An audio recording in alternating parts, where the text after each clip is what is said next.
today is Mr. Vishesh Rajaram. He represents Speciale Invest. He's a founder and managing partner. And Speciale, as a firm, they are known to invest in deep tech startups. He is well known across the ecosystem as a supporter of early stage ventures in the deep tech space with a portfolio that spans anywhere between climate tech up until space tech and aerospace. Vishesh, over to you. So just to set the context here, what we thought would be a good model is to ask you a set of questions that founders may have typically, and then we will also have a Q&A at the end. I hope that's okay. No, that's brilliant. That works well. Thanks again for having us here. And I think the right way to describe us is just supporters of deep science and tech. And I must thank ASU for supporting us and the environment. Thank you. Yeah, thanks, Vishesh. I mean, when you say deep tech or deep science, as from an investor's lens, Vishesh, what is it that you look at? I mean, how would you go about defining it? I mean, what would be construed as deep tech or deep science? Is it invention? Is it IP? Is it, adaptation at a mass scale? I mean, what are the parameters that you typically look at as an investor? Well, that's a great question to kick off. So the theoretical definition of deep tech is when you're using one or more streams of science, or the intersection of one or more streams of science is where they define deep tech as, right? And I'm happy you asked this question because 2 days ago I was in a call where I'm the startup and I was pitching to an investor to invest in our fund. And he asked me this question that why deep tech? Why do you care about deep tech? Why do you have to do deep tech, right? And our own philosophical view is over long periods of time, if a startup has to sustain, build, and create value, it needs to be able to withstand competition and developments in the market. Right. There will be newer people coming, there'll be existing people coming. I mean, very rarely will you be the only player in your environment, right? If you are, then that's phenomenal, but that's more an exception than the norm. So the norm is you're operating in a category, the category is known. If not today, sometime soon somebody else will come to compete. And you have to generate value. Right. At the end of the day, when all the dust settles, value comes from earnings, profitability. Right. You can say 5 years, 7 years, all that's acceptable, right? Depending on how much time and patience the investor has. So ultimately, you need to be in a business where you're able to defend yourself against competition, serve a product where you make a good margin. Now, this will happen in years 5, year 6, year 7, year 8. When I am looking at a company in year 0, the way to distill this down is to say that you have to have a very large competitive moat coming out of tech. And that competitive moat should allow you to have gross margins between 40 and 70%. Right. Right? The question then becomes, how do you generate a technology moat? Then the way to further break that down is to say the technology moat is typically coming in from some intelligence of product and technology and the market need that the founder carries, that insight that the founder carries that allows him to build in that direction. Now, there could be many businesses where there could be an insight, but the margins are lower, because then the challenge is you need to step to see if this is the first product among 20 other products you will do. You have to evolve to having a product mix with 40% plus gross margin. Otherwise, it's very tough for you to take venture capital money and show returns for it for yourselves as founders and for the venture capitalists. And hence, one way our view is to look at businesses that do that, and we tend to see that using deep technology moats. Now, the tech moat, as you rightly said, can be in the form of patent. We don't see it as much often because patent is a whole different game by itself. You've got to file it, you've got to defend it if you're strong on it. More often than not, we're trying to see, does the founder know something that most people don't know? And does that insight allow them to go and build a technology moat? Got it. For example, if you looked at Agnikul Cosmos, a KSU company, the founders' moat was they knew that the market for small satellites was growing bigger and large rockets cannot serve that need. And hence they could build small rockets using 3D printing. Now, the deep science is using old school manufacturing and rocket science along with new age manufacturing of 3D printing. That was a deep science element. That gave them the technology mode that will make a rocket in 4 weeks instead of 6 months. That then allows them to price the product at about 70% gross margin. This is just to give you an example, right? So here, do I have IP that I have filed? Yes, I have some IP filed. Have I filed all the IP? No. Do I have a lot of trade secrets? Yes. But am I doing something that not everybody can do in this country? Yes. And maybe possibly 3 rocket launch companies in the private sector. We're one among 3. Understood. Yeah. So as a follow-up question, Vishesh, so see, when you are betting on, this big an idea, it is also quite possible, right? That, the business model, or, when you say that, you have to make 40% to 70% gross margins, how, what kind of business model will allow you to do that? That would still be, 7 to 10 years away, right? Because that is typically the gestation cycle, and a lot of things can change. So given that, that is the 40 or 70% premise is built upon a certain set of assumptions. I mean, how do you do you have plan A, plan B, plan C while you're taking that plunge as an investor? Because it's in your fates are intertwined, right? I mean, the founder's fate and the investor's fate are intertwined. So I mean, how do you make that judgment call? I mean, or what is it that you would like to hear from a founder at that point? We have only one fate, and it's the fate of the founder that is our fate. You're absolutely right. So honestly, these companies are not 7 to 10 years, right? Typically, in about 4 years, you're able to see revenues. It's not 7, 10 years. It's not pure R&D. In almost all cases, fourth year you start to see revenues coming in. But at the time of diligence, at the time of making the investment, we spend enormous time on the value chain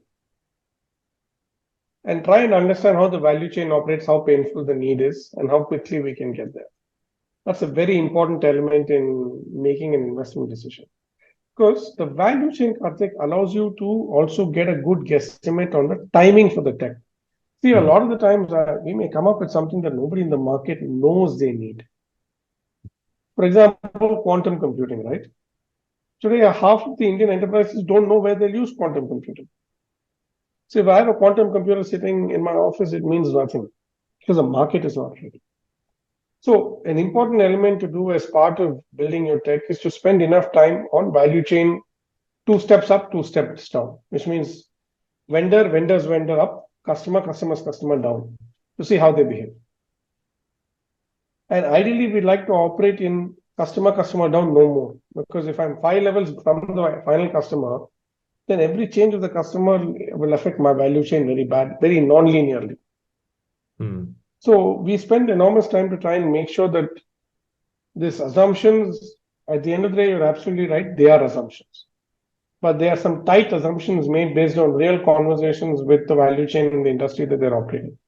Again, taking the example of Agnikul Cosmos, we went to a small satellite conference and met 200 satellite companies to validate that the problem that Agnikul identified, which is there are too many small satellites taking too long to get to space because they're waiting for a long period of time.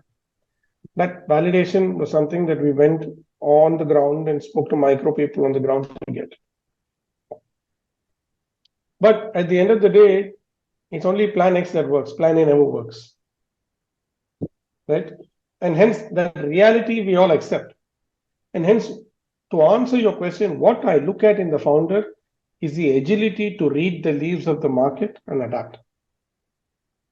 See, the assumptions I make or the founder makes will never be 100% right, will never happen in the time frame we wanted, the way we wanted. But being able, now that you're in the deep sea in the boat, being able to sail through it and reach the destination is what matters the most. Got it. Got it. And Vishesh, the other question was, say you have put in some capital in a company, and you may consider a follow-on investment into that company, or they may look at an additional round of fundraise. So when it comes to deep tech, I mean, what kind of milestones would investors typically look at, and say that, hey, I mean, I think you're good to go for your next round of fundraise. So I mean, what are the typically the metrics or the milestones that investors look at? So the good part and the bad part about deep tech is there is no playbook. Unlike, let's say, SaaS or consumer, where you could say in SaaS, ARR or MRR, so much churn, so much LTV to CAC. Absolutely none of that exists as far as deep tech is concerned. That's both good and bad. It's good to the extent that it takes time for everybody to understand and to do what. But the question that you asked, which is, hey, when do you really say you're ready to next round of capital, right? In an ideal world, getting early revenues and customers is a good validation to go out and raise money. Because whether I'm deep tech, non-deep tech, tech, non-tech, everybody understands customer, everybody understands revenue, everybody understands margins. So if I'm able to dimensionalize what I'm building in that form, then the entire audience of investors understand what I'm doing. Right. Now, sometimes you don't get to that. Sometimes you have to raise one more round to get to that. So in all of our companies, either our money gets to revenue or our money plus one more round gets to revenue. So the our money getting to revenue is a simple one, because once you get to revenue, most people understand the size of the market, the margins, the moat, etc. And then it's less harder. Let's put it that way. I wouldn't say it's easier, it's less harder. The more harder part is when you've not hit revenues, and how do you raise capital? Then I think it's important to show what risks have you addressed. Right? Whenever we look at an investment, we actually put down the risk bottom up. As against top down, we put the risk bottom up. And then saying at each stage of capital, what risk are you killing? Again, let's take the Agnikul example. First investment is extremely small. We put some 3 crores in the company. With 3 crores, you're not going to get to revenues. Right. Very clear. But the 3 crores is enough money to 3D print a rocket engine and fire it. Which meant the pure technical risk which we were taking, which is that we'll do 3D printed rocket engines, we'll be able to validate that. So if you're not getting the revenue, you need to at least solve technology risk. Once you solve technology risk, then you can try and see who else can come pre-revenue while you're doing technology risk. But it's important to get technology risk off the board. The first risk to get off is technology. The second risk to get off is customer. Right? The third risk, which most people will be willing to take, is once you have technology and customer, go to market. Got it. Right? Yeah. That risk, a lot more people, a larger audience of VCs will be willing to look at that. A sub-segment of them will be okay with technology risk being at risk, but not customers. A smaller segment of them will be willing to do it even without technologies. Yeah. But as an entrepreneur, you should always look at your business bottom up, saying, okay, what are the 10, 15, 20, 30 steps to get to the finish? And with capital, how much distance am I covering step-wise, risk-wise? Right. Got it. Which leads me to the next question, Vishesh. So when you are in this journey, which is, as you said, could typically anywhere between 4 to 7 years, from, let's say, early revenues or revenues to sort of a scale up. So during this phase, I mean, especially in years 0 to 4 or maybe 5 perhaps. Again, deep tech is an area where there are very few VCs who have that appetite or that willingness to stay put for that period of time when the technology is being developed, right? So I mean, but the entrepreneur or the firm has to sustain. So I mean, how does that happen? Do people look for a round of debt, or do they look at some other service revenues? I mean, how do you sustain the firm and the harsh reality is as follows. At least my version of the reality is, you don't take debt unless you have revenues coming out, right? Otherwise, how else are you going to pay debt, right? So we avoid taking debt because debt can kill you otherwise. Absolutely. Number one. Number two, we generally avoid ancillary revenues because a startup's life is all about optimizing resources and capital. Correct. Which means focus, time, and capital are the 3 variables you can spend. The minute you're doing something else non-core, the core gets affected. Right. So in all of our cases, we do 2 things. One, we make sure that the equity capital gets you to 18 to 24 months. And in 18 to 24 months, you are finding a way to solve the technology risk and customer risk, or at least minimum technology risk. But the one thing we're a big fan of is grant money, either from DBT or BIRAC or Department of Science and Technology, or state departments like KSUM does. I think that's a great source. That's very good use of taxpayer money and government money to develop technology for the country. This is indigenous technology. Right. So in many cases, we look for that. And now increasingly, there are programs like there's IDEX. And I think even at the huddle, there was a Navy officer talking about IDEX in this time, which talks about the different contracts the government is willing to give for startups to innovate. Right. Basically, that's a sitting duck. There's a customer there willing to fund for you to develop the product or the technology to solve their problem. Right. So we'd like to operate in these zones so that along with whatever money we're giving, there's other money to leverage with. Because just equity sometimes will not get you to the finish because the target is so audacious, so big. Correct. Right? It's not all equity that will get you there. You need the support of the government, you need the support of the country. And hence we ask our startups to look for that. And globally too, that's how it's done. There is in the US as well, or be it in Europe, ISA or, I'm forgetting the names just in the US, very famous one where they actually end up putting out these challenges to fund it. Understood. And since we are at the topic of government supporting, so I mean the defenses and the governments being early adopters or helping fund technology development is one part.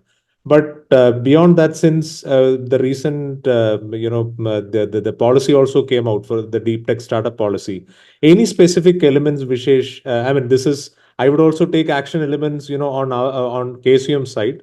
So any specific, elements within the policy that, startups can latch on to or, actually seek out the help of, bodies such as KSUM to actually tailor certain programs or certain support measures that, that you would look at. I think two very important things. One is access to customers, right? Access to go to validate. I mean, it could be the government as a customer, it could be the Navy as a customer, it could be the Army as a customer, or it could be someone like a KSUM to channelize access to a customer. Right. Like the Singapore does this reasonably well. They actually get corporates to give them a problem statement each, and they've then published that out to say who can work on it. Basically, in these situations, you have a ready customer to buy the product if you are able to build one. And in many cases, people are already building something. It'll be good for them to access customers. For most people who are building technology, the hardest part is to go talk to the customer. So if anybody can facilitate that, I think that's a big win. That followed by grant money that can be channelized to get to this customer, I think is very highly valuable to the startup. Got it. Yeah, I think we are just about in time so that we have 10 minutes for a Q&A. Fasil, I mean, do we have questions taken already or do we use the chat window? We can use chat window or raise hand features so that we can allow them to speak. Yeah.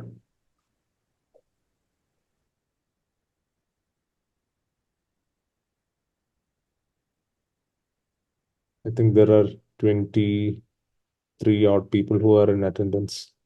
Anybody, if you have questions, you can just raise your hand and you can just ask the question.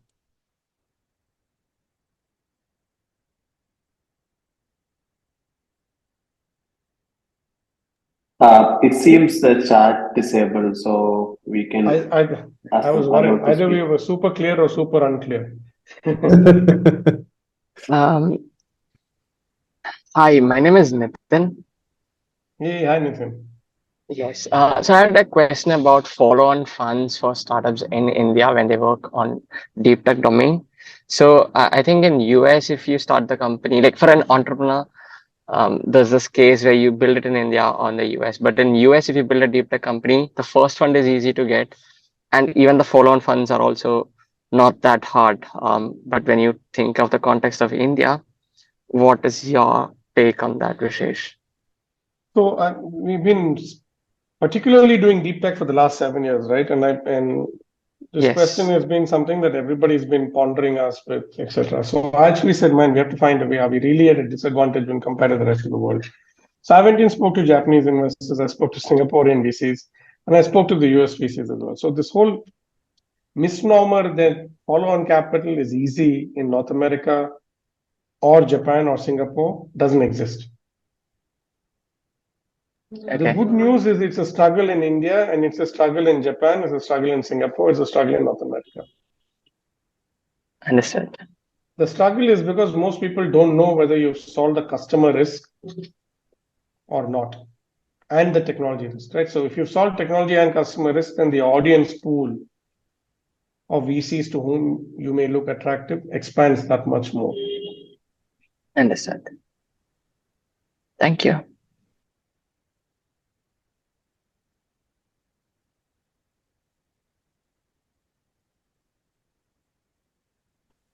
So there's someone who's asked a question saying we're building a deep tech product and we don't have funding source to build it. And how do we raise seed funding? You should definitely write to us. At our website has an email ID there. You can put attention my name and send it to us. That way, all emails get responded to. Having said that, I think KSUM also organizes investor meets. You should definitely reach out to them. They have a handful of deep tech VCs. There are at least 10 or 12 deep tech VCs in this country that you should definitely go to. There is one more question, Vishesh. Could you please highlight a couple of major points which the VCs or angels look for before investing in a deep tech company? I mean, any specific or relevant points which are specific for deep tech? So I think there are 3 or 4 points, right? One is whenever you talk about deep tech, you're talking about, Shankar, you're talking about what is it that you're building that other people cannot build, right? So it's important for you to highlight where is the competitiveness for this business coming from. Is the competitiveness coming from technology? Is it coming from market? Is it coming from business? Is it coming from founder? In most cases, it will come from the founder, then translate to technology, then translate to product. But it's important for you to communicate that. The second very important point is what they call velocity of TAM. Everybody talks of TAM saying it has to be $1 billion market, that, this, and the other. But what's important is the growth rate adoption. If the velocity of the TAM is fast, then ability for a young company with a product to go sell to a customer is that much higher because then the customer is willing to buy. There's already an intention to buy. I mean, if you're like the 158th CRM company in a $20 billion CRM market, I mean, it's very hard for you to get customer attention. But if you're one among 3 rocket companies or one among 2 hydrogen electrolyzer companies, and the rate of adoption is high, then they're going to come to you, or they're going to be willing to test your product and do a bunch of things they wouldn't normally do in a very mature market. So I think it's important for you to highlight these aspects alongside, of course, time and use case funds and team and all of the other. But I would talk about one, where does the moat sit and where is the velocity of time sit. These are 2 pretty critically important things that you should highlight when you're raising capital. And how do we properly define whether it's deep tech or not, extending a complex tech and building something on top of it as deep tech? So it doesn't matter whether you call it deep tech, hard tech, or non-tech, right? If you're building a business that is highly differentiated, making a lot of money, it's a good place to be. So you don't have to get caught up into whether it's deep tech or not. If you can build a business with competitive moat and large margins over long periods of time, then it doesn't matter what you are. You're still a very good business to be in. Because whether it's deep tech or not, each VC will have their own view, right? So you don't have to get caught up into what that means from where you stand. You should just look at what your business is from where you stand. Right. And then there is a question from Abhilash. It's a capital consuming journey. Having said that, would be an investor look into a deep tech startup at a very early stage, pre-product or pre-seed? Yeah, so 70% of our companies are pre-product, which means pre-revenue and pre-seed.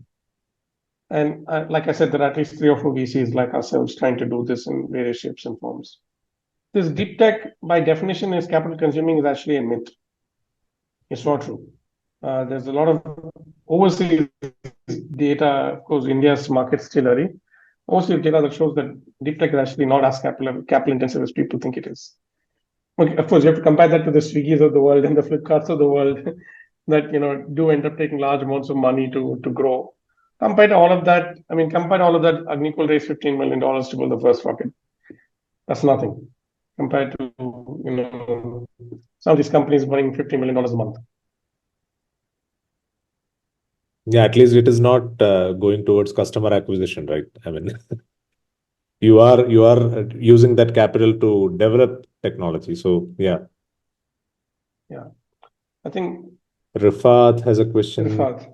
Yeah, we are seeing. Yeah, so I've seen. I mean, historically, there's always been this myth that India cannot innovate, and hence most companies have gone and set up a holding company in the US to operate.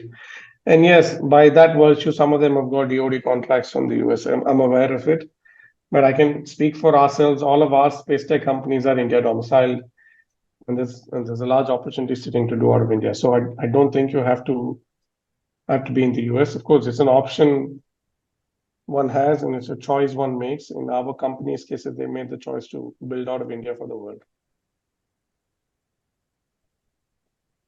And I think Shankar had one more question. Why do deep tech? Why is deep tech companies finding it difficult to get capital than others? I think the disadvantage that deep tech companies have vis-a-vis others is it takes a little time to get to customer, right? And solving. So if you as a founder, you have to look at how much time and capital it's going to need to solve technology risk and customer risk. And try and articulate that to your first investor and try and cover ground to get into that. Because once you solve for these two, the audience or the pool of VCs from whom you can raise capital expands non-linearly. And then the next question. And then there's a question from Deepu. Yeah. I think Deepu's question is, how do you recommend deep tech founders to balance showcasing tech depth and clear business case? I think you need them equally. You can't pick one over the other, right? Because it's the business. You need to have a clear understanding of the business case and show how your deep technical depth allows you to solve that case smarter, better than everybody else. And that's why you will be the winner versus anybody else in that market.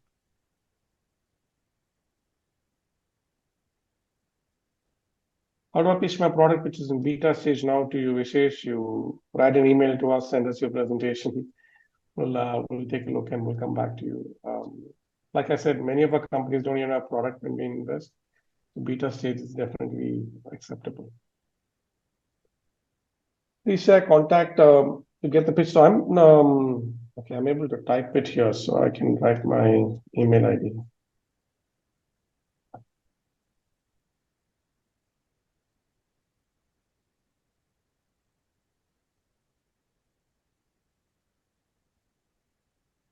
I don't know if my answer showed up there. Maybe it did. Yeah. Yes, it is showing. Excellent. And Nitin has one more question, Vishesh. Deep tech mostly means going head on with large cash-rich corporations. Does that dissuade a VC from investing because of the competition that would come through? So two parts. One, I'm not sure it's always going head on. But the more exciting part was this. So I was listening to Vinod Khosla talk in one of their YouTube videos. And he made this statement saying, I think across the last 40, 50 years, keeping Apple aside, no large corporate has come up with any big innovation. Because once you become so large, it's very hard for you to come up with some path-breaking innovation. And this is just historical data, at least on North America. Which then means everybody understands that the next big disruption innovation is not going to come from the large conglomerate, it's going to come from someone small. The question you want to ask yourselves is, are you building the picks and shovels or are you going to war with them? I mean, I would never want to go to war, right? If there's war, I'll sell guns and ammunition. If everybody's digging oil, I'll sell jeans and picks and shovels. And hence, that's the important mindset you want to have. Like a lot of people talk about green hydrogen, the big brands and big large conglomerates in India wanting to do it.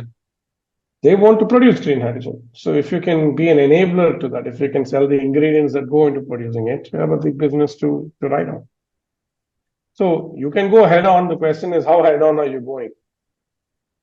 And are you going head on by disrupting them with something new, or are you going head on with the same thing? Going head on with the same thing is very hard to convince external capital. But if you're going head on with something radically new that nobody else knows and can think of, then there's definitely an opportunity there.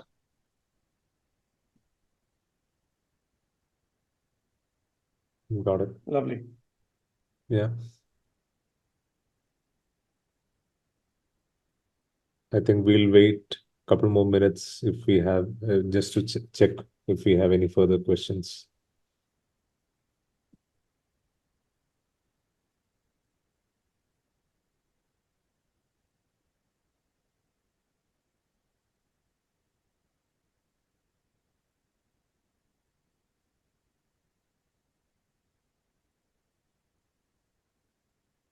Anybody, any questions? We have like 4 minutes before we close. We started 10 minutes late, so You have our email ID, so if there's anything else that you later on come up with, want to ask, feel free to ask us.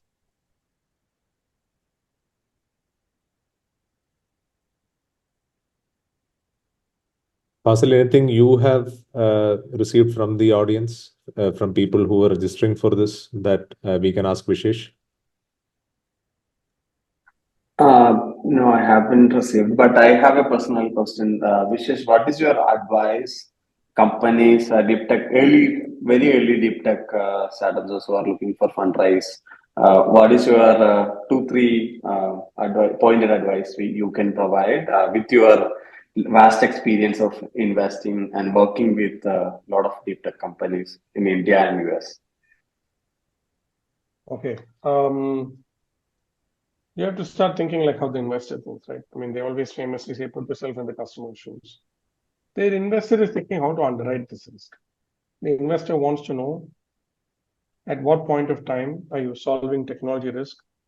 At what point of time are you solving customer risk? At what point of time you're solving go-to-market risk? And for each level, how much capital and how much time is needed. If there's a way for you to present and articulate this, saying I need X months, Y amount of capital to solve and build the product, and then X months and Z amount of capital to get the first customer. And from there on, I'll be able to ramp up. I think then the VC is also very clear to say, what is the risk on the table? What am I investing for? What will I solve for? So I think you should start thinking in terms of how you will kill risk, because the VC is thinking on how the risk is there. So if you're able to answer the question that they have in their mind, it's easier for them to decide. That's my advice.